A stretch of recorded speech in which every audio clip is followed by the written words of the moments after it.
Бүтін Қырғызстан Мадумаров, урматтуу кесиптештер, урматтуу өкмөттүн расмий өкүлдөрү, сиздер көнүп алдыңыздар да абдан туура бердиңиз, абдан жакшы суроо бердиңиз деп. Андай эмес.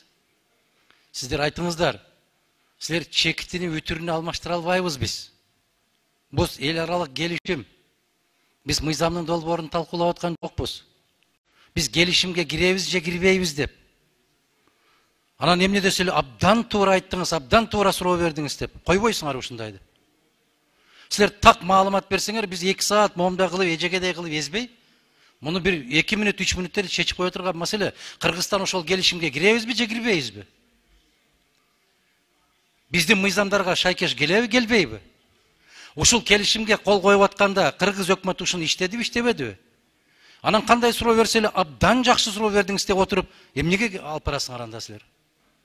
Андай дебегиле да, урматтуу керемет инсандар.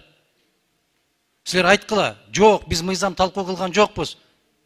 Ошол келишимге барабызбы, барбайбызбы? Кеп ратификация жөнүндө кетип баратат да. Ошондуктан жана мен 2 жолу айттым, пайдасы жок талаш тартууларды, талкууларды токтотолучу айланайындар. Сиздер мындай чек койсоңуздарчы, а керектүү мыйзам талкуу болуп атканда эмнегедир чыга калып чек кое саласыздар. А муну өзгөртө албайбыз биз. Бул эл аралык келишим.